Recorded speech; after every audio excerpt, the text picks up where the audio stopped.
The Indianapolis Colts have parted ways with Frank Reich halfway into his 5th season. And their choice for interim head coach might surprise you.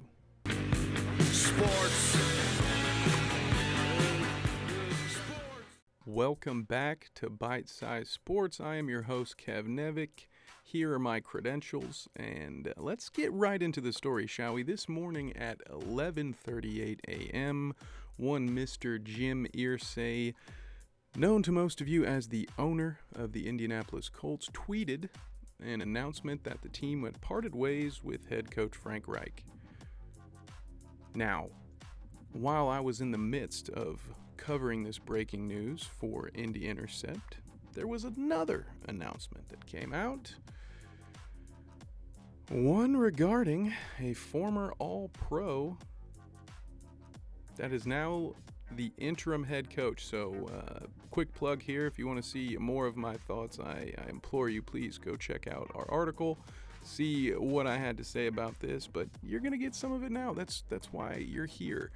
So, let's get into the Frank Reich of it all very quickly. We're going to look at the letdown. You can see early on, of course, we have our Andrew Luck year, so that one was good. Had a playoff win, 2 playoff games. Not so hot the following year, 7-9, although not many would blame Coach Reich considering the situation. For those of you who have forgotten, I know I never will, Andrew Luck left the team during week 4 of the preseason. Like it was announced he was getting booed, sadly, by some Colts fans I'm not very proud of, as he was leaving the field for the last time. Not a fond memory for any of us. The Colts would then bounce back on the arm of Phillip Rivers to an 11-5 record. And then, of course, there was last year the underperforming Carson Wentz season, capped off by a pathetic defeat at the hands of the Jacksonville Jaguars. That takes us to now. Well, a little bit before now. Let's go to this offseason when the Colts made a move for Matty Ryan. I meant to say Matty Ice, but it's Matt Ryan, so we'll just leave that in there. And good old Matt was supposed to be the savior for the Colts. This was going to be a team that was ready. Division champion, possibly.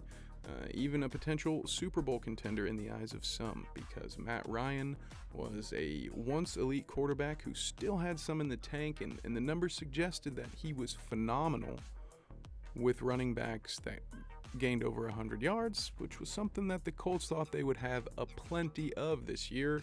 Jonathan Taylor's health has not aided this situation, but one could argue the handling of Jonathan's injury could also be a big part of what has gone wrong here. And as we dive into the regular season issues that Coach Reich dealt with, we turn to the Twitter account of one Zach Kiefer, Colts beat writer for The Athletic. Highly suggest you give him a follow if you're interested in all things Colts. And if there's only one timeline that I could pick to go through, this is the best one. So we see here on October the 23rd, the Colts lost their 5th straight to the Titans. They bench Matt Ryan, who, it's worth noting, would have been out anyway due to a shoulder injury, and this is my first opportunity to interject some of my own commentary here. I still fail to understand that decision. Matt Ryan had a shoulder injury that has kept him out, I believe, for 2 weeks at the latest, or at the least, and I just wondered immediately when they made the announcement. It was asked, well, Matt is hurt, is there a chance that when he comes back he's going to be the guy? And that was put down immediately. No, this decision was happening regardless of the injury, and I just don't understand why they said that out loud. It could have been true, it would have been fine, but if you don't say it, then you have the option of going back to Matt Ryan if this whole Ellinger thing blows up in your face. If, I don't know, maybe he gets sacked 9 times in his second start and you find out, oh, maybe just throwing a guy who's faster behind center isn't going to quite fix all of our problems. But let's press on for now, shall we? On the 30th, the Colts blow a 9-point fourth quarter lead to the Commanders, who are being led by Taylor Heineke. Shouts out Old Dominion and Taylor Heineke. On November 1st, scapegoat Marcus Brady was fired, because he was calling all of the plays down there in Indianapolis. So, of course, he was the problem, right? So, got the problem out of the way. Thank God for that. But wait. Only 5 days later, the Colts muster a measly 3 points. So it looks like they didn't get all of that Marcus Brady poison out of their system now, did they? Or perhaps Frank Reich was the one to blame, and he was fired, today. And he is not alone in this failure. Chris Ballard's name has come up. It will continue to come up. We've got a section about him later on in this episode. Following this, we are going to cover the entire press conference that those three sat in, and I'm sure Chris Ballard's going to come up a number of times. So just put a pin in that for now. We will get to him. We will get to Jim Irsay, because as Zach here, no one's hands are clean in this situation. And here, Kyle Yates mentioned the counterpoint, and I think it's worth talking about this because there's something to this, and again, this maybe points to how much of this is Chris Ballard's fault and Jim Irsay's, because when you talk about the quarterback position, very few owners are as vocal about that position as Jim Irsay. I mean, he is like a JV Jerry Jones out here. He is doing too much. 2018, Andrew Luck. 2019, Jacoby Brissett and Brian Hoyer. 2020, Kyle points out, a 39-year-old Pip Rivers. Yes, of course. 2021, Carson Wentz. This year, 37-year-old Matt Ryan. And then Yosemite Sam Ellinger. Pew, pew. And Reich, when asked by Zach Kiefer about this, said, in some ways, I think we've exceeded expectations with all that we've gone through when you consider the number of quarterbacks. In one sense, that's fair. But in another sense, these were all guys that were brought in, with the exception of Brissett, who were brought in specifically because of their relationship to Frank Reich. Okay, I take that back about Matt Ryan. It's okay.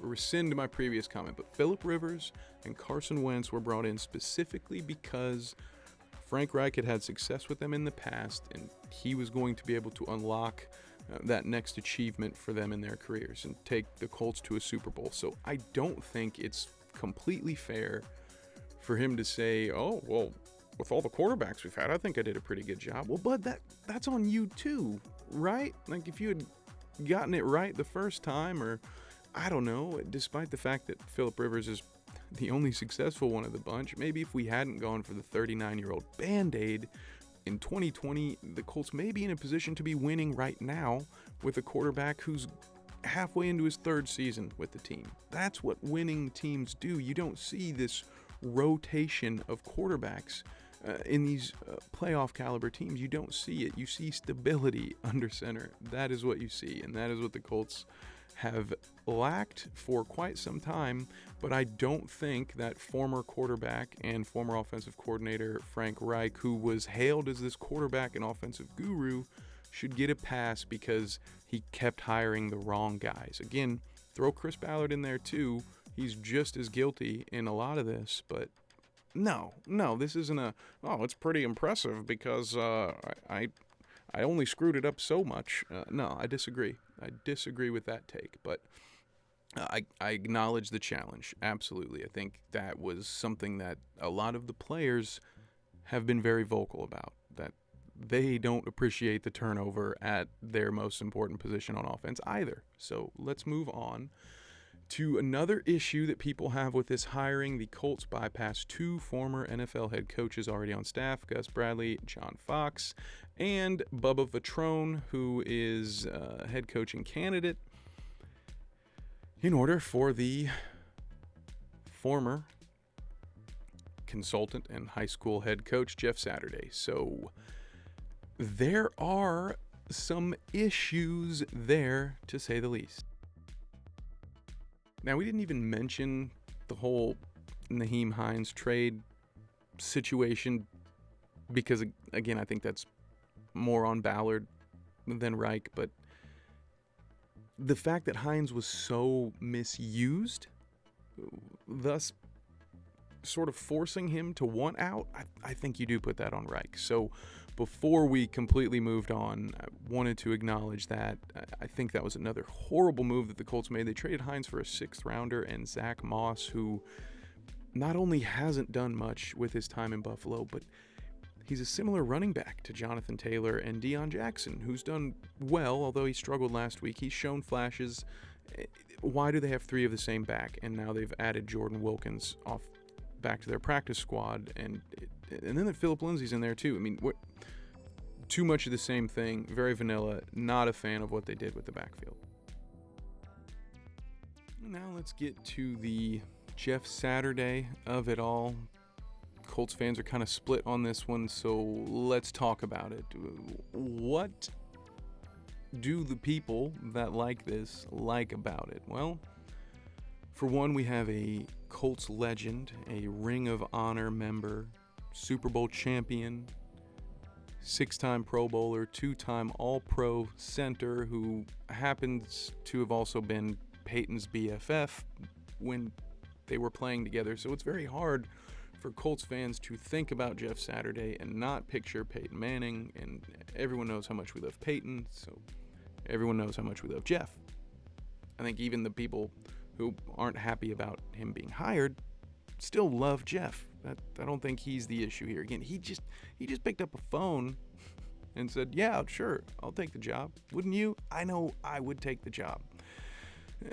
Also, our offensive line is not only the highest paid in the NFL, but it is also the worst performing in the league. So, stands to reason that hopefully Jeff Saturday can help in that department, I would think. Now, some would say, maybe me, that perhaps the Colts would have been better suited to try to hire Jeff as an offensive line coach first. You know, maybe promote someone from within, bring Jeff onto the staff, because Lord knows they need the help, and I'm sure he can provide it. But, again, would he have taken that job? It's not every day that someone's calling you to offer you a head coaching job, which is part of the issue here as well, but we will get to that in a moment. The last part here, for those that would like it, would be that as a former offensive lineman, Jeff Saturday is, a trenches guy is the term that I'll use here, and he may be better suited to get this team fired up, have them ready to run through a wall, as the saying goes, because the Colts have really, really lacked in that department as well this year. Not only has the offensive line taken a dive, but this team lacks fire. They don't look like they want to be there a lot of the time. And initially I thought some of that had to do with the absence of Shaquille Leonard on defense. There's no mistaking that he's the Colts' top defensive playmaker and is just an engine, not only on defense, but he's a locker room leader. He's a nucleus of that team. However, the defense has performed well. Zaire Franklin has stepped up, Bobby Okereke, Grover Stewart, DeForest Buckner. They have been solid up front. But the offense has had no fire, no drive. And maybe, just maybe, a guy like Jeff Saturday can get these boys tuned up to want to win. Now, what about those that think Rome is burning? What the hell is going on and why? Well, issue number one with this hire would be the lack of head coaching experience. How Jeff Saturday has been a head coach before. Don't worry. Unfortunately, it was at the high school level in Georgia, although I do believe they won a state championship, but I'm still sitting here saying that's apples to watermelons. No correlation. Does not compute. Again, we previously mentioned that there are already head coaches on this staff, as well as other head coaching candidates. So John Fox, Gus Bradley, also, if you wanted to promote a Colts legend who already at least had some experience on the staff, you could have promoted Reggie Wayne. I'm not saying to do it. I wouldn't have done it. I'm just saying that even that might have been a better option than calling a dude who's live tweeting about the Raiders from his couch. Maybe. But the final issue that has been coming out about this has been the lack of diversity, sort of the Rooney Rule of it all.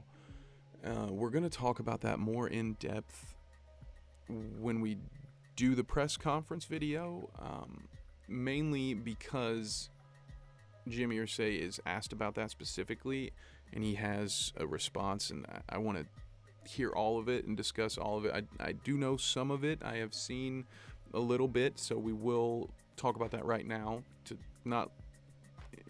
to avoid leaving anyone hanging that isn't going to come watch the press conference with us. Completely understand that. When asked about the optics of this, the lack of diversity in this hire, Irsay kind of turned it back on the media.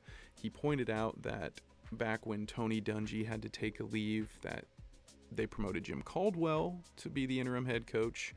So he's essentially saying, I hired a black head coach to be my interim coach before, and so I'm good here, right? So that should cover me in this situation. You guys know I'm not racist. I have black friends, is kind of how it comes off. I'm not saying that was his intention. I'm just telling you how it's being received by some. It's a pretty divisive topic right now in Colts fandom, and I respect that.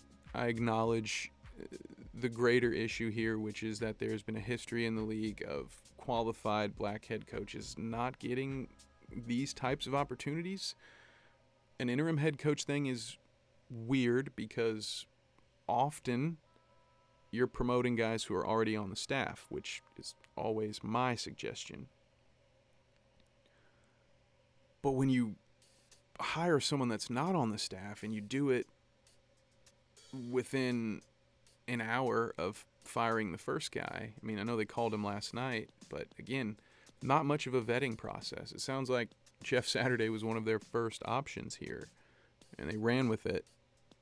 And I think that's the issue that a lot of people are having. Now, Irsay states or claims that there will be coaching interviews in the offseason, but he also said that Saturday is the coach for the next 8 games, hopefully more.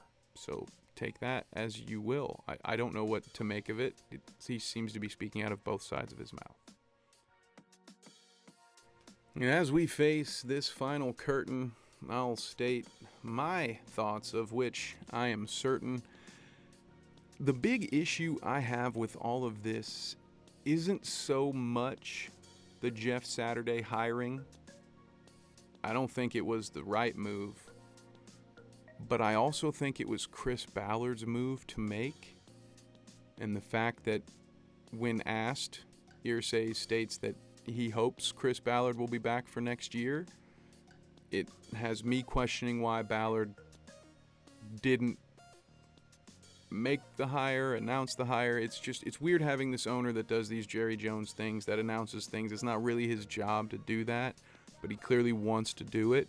I made a fake tweet earlier today showing the Colts had announced Jim Irsay would be naming himself the general manager, because at this point, that's just what he's doing. And in my opinion, he either needed to fire Chris Ballard, bring in a general manager, and let that new person decide who the coach is going to be, which maybe is still the plan. Maybe Ballard's out in the off season, and this is just basically trying to steady the boat a little bit and say we're not going to fire general manager week 9 because that would be waving the white flag, which they swear they are not doing. So we will see. But again, let the GM be the GM. If he's not doing a good job, if you don't think you can trust him, then you need a new GM. But these two need to be in sync, these two being the general manager and the head coach. And Jim Irsay is a wedge in between those two positions, and I don't know that this new situation is going to do anything to fix that, because it really feels like Twitter is running this team right now. It feels like Twitter and us podcasters, somehow Jim is finding everything, he's listening to it, and he's just going off the rails. Now, I love Jeff Saturday. Again, most Colts fans do, but this is a rough situation. I wish him all the best, and maybe the plan here was because there are multiple head coaches on staff that they could help Jeff grow into that role. I don't agree with the logic in this situation. I agree with it in theory in general, that you can bring in an inexperienced head coach and surround him with coaches on his staff that have head coaching experience, that although maybe they weren't successful at it, they know the job, they know what it takes, and they can maybe help relieve some of that burden. But this feels like tank season. I do not believe that the white flag won't be waved soon.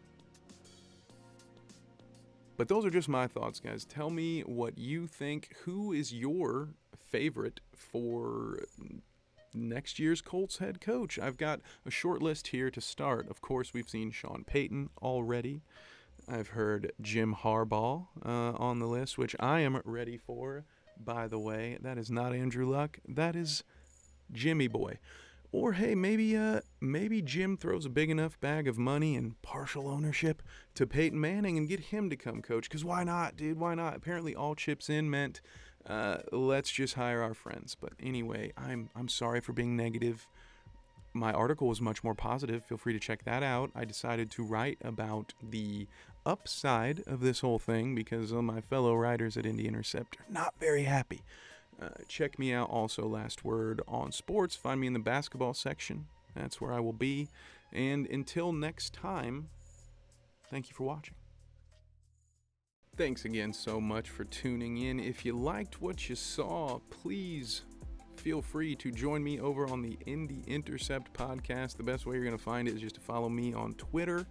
Also, go find Stadium Rant on YouTube and subscribe, because I am your host for The Bounce, Stadium Rant's flagship NBA program. We air live every Thursday at 9 p.m. Eastern. I would love to see you there. Jump in our comments. I will answer your question, probably. Anyway, thank you so much. We'll see you next time.